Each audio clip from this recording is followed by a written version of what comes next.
All right. Left a girl at the altar. Oh my goodness. Oh my goodness. Oh, people, we're getting in deep with this one. Hey, Nia's boy Bill. Last year I had a crazy whirlwind romance turned horror story with a lovely lady. All right, well, you left her at the altar. I mean, that's not the best way to break up with somebody, but at least you finally got the deeds to do it. The super short, you know what you should do? You should be a good, gradually pay your dad back. You know, send him some cash every month. And then in the end, when you give him the final payment, it'd be like, all right, now that we're even, can we just shake hands and agree that your daughter's out of her mind? The super short version, we met through a mutual friend and had an off-the-charts connection. After spending a week seeing each other every day, she started moving the relationship at light speed and asked to move in together after a week. And then a few days later said we should just elope and already had a court date set. Even though my inner voice was telling me something is off here. Oh my God, does she have a dick? What happened? I did what... I mean, this is moving so fast, you could find out. Does she have all the body parts? What's going on here? I did what so many dudes do when a hot chick is banging them and ignored my inner voice. Oh my God. Let me read that again. This is the smartest thing on this podcast as far as information. I did what so many dudes do when a hot chick is banging them. I ignored my inner voice and many red flags and moved forward. Don't ever ignore that inner voice. Women do it, I think, when they get with a guy that can take care of them. I'm just guessing, though. All right? I don't want to speak for women. I was able to convince her to postpone the wedding, but I did end up moving in with her after about 6 weeks. Then things went from great to bad to unbearable. Once we were living together, all her crazy came out. She was incredibly controlling, emotionally manipulative, and narcissistic, among other negative traits that made the relationship turn into my personal hell. Just a few highlights. Oh, I like how you go on Sports Center on here. The first time I tried to go work out at the gym, led to a 3-hour argument about how I'm abandoning her and she doesn't feel safe when I leave. Oh, wow. I would have got into that argument in my 20s, and I would have had a 3-hour argument, and I probably wouldn't have even gone to the gym. Now, I would have been like, all right, I'm going to the gym, and I'm taking all my stuff with me, if you know what I mean. I won't be back. One day I went, there's another one.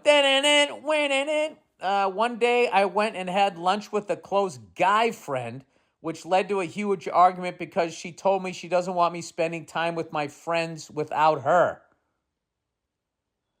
It continues. She told me I can't watch movies on my phone or in the other room because she's afraid I'm watching porn and she wants to see what I'm watching at all times. Then when I would watch Netflix or whatever in our room, she would get upset at the movies I was watching. Jesus, dude, how long can you hang around for this?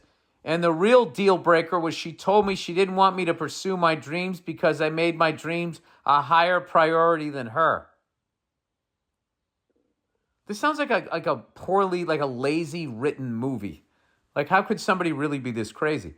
Anyway, I could list about another dozen unreasonable arguments that she would unleash on me anytime I didn't act, think, or feel exactly to her expectations. As our wedding date drew closer, my anxiety got worse and worse until that inner voice was screaming at me to leave.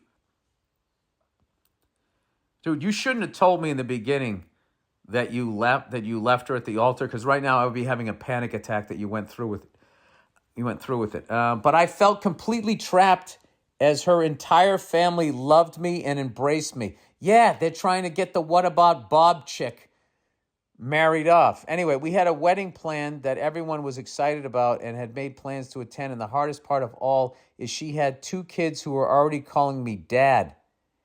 And I had really fallen in love with too. Oh, God. You left that part out. Oh. The week of our wedding, we ended up getting into an argument that lasted almost 2 straight days where I had no sleep and couldn't eat. Finally, a day before the wedding, I found the balls to accept the reality that there was no way this relationship was the right one for me. I left our house, got in my car, drove away as she chased me down the street, pleading for me to come back. Of course, I got nasty messages and threats from her family. Well, I guess they're not nice. As the news broke that I had called off the wedding a day before, she even told a bunch of people I left her at the altar, which wasn't exactly true, but close enough. Oh my God, dude. I just pictured the end of the Texas Chainsaw Massacre as you're driving away and she's spinning around with a chainsaw in the middle of the fucking road. Good for you, man. Every time I hear you and the lovely Nia interact on your podcast, it seems like you two are perfect for each other and that you generally love each other's company, and it made me curious. Did you have any serious relationship before finding Nia that seemed like they might be the one but ended badly? Or were you ever in a relationship with a woman who seemed like a dream but turned into a nightmare like my situation? Or was Nia your first serious relationship you happened to hit a grand slam as a rookie in the relationship major leagues? Thanks for everything you do and go fuck yourself.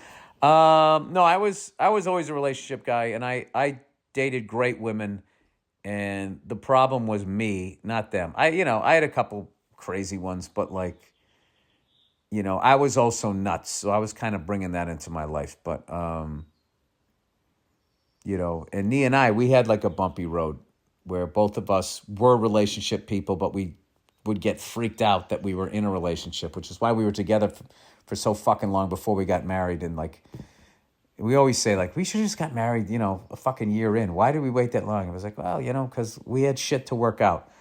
But,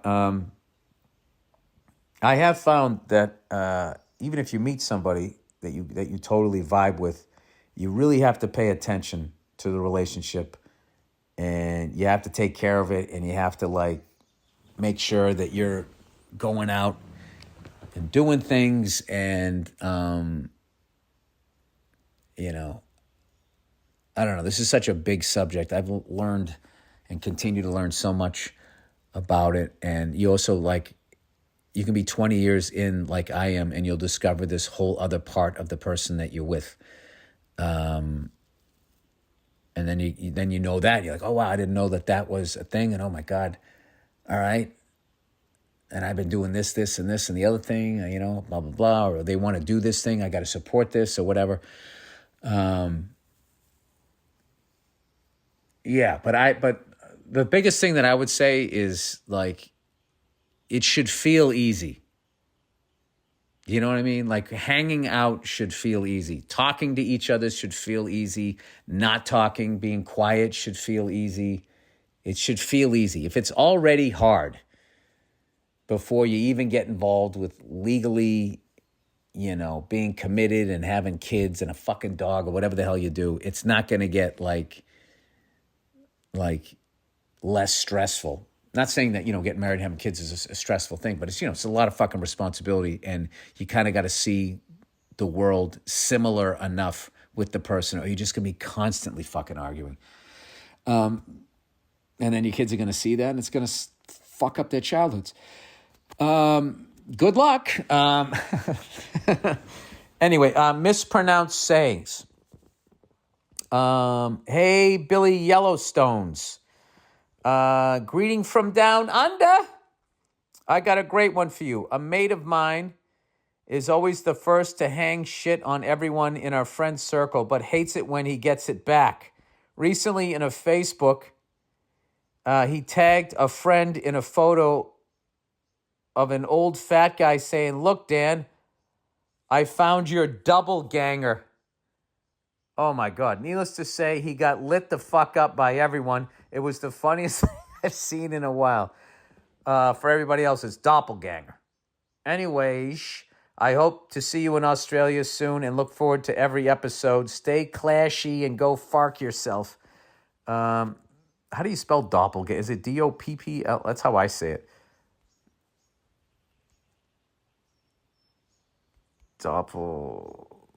Yeah, doppelganger. It's all one word. Doppelganger. An apparition or a double of a living person. He's been replaced by an evil doppelganger.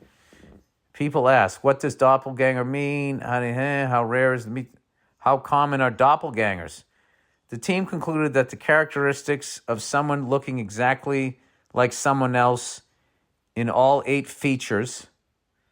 8 features, let's see. That would be eyes, nose, ears, mouth, face, body. I don't know what else. Fucking pinky toe.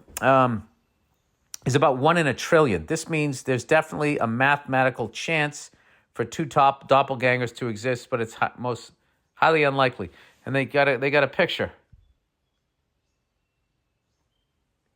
Okay. Whoa, Jesus, that's a doll. Yeah. Wow, that is fucking wild. All right, I don't like looking at this.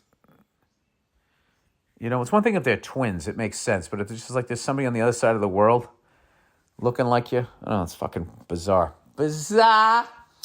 All right, that's the podcast, everybody. I don't know what to tell you. I fucking ran my mouth for an hour. I got nothing else. All right, go fuck yourselves, and I'll check in on you on Thursday.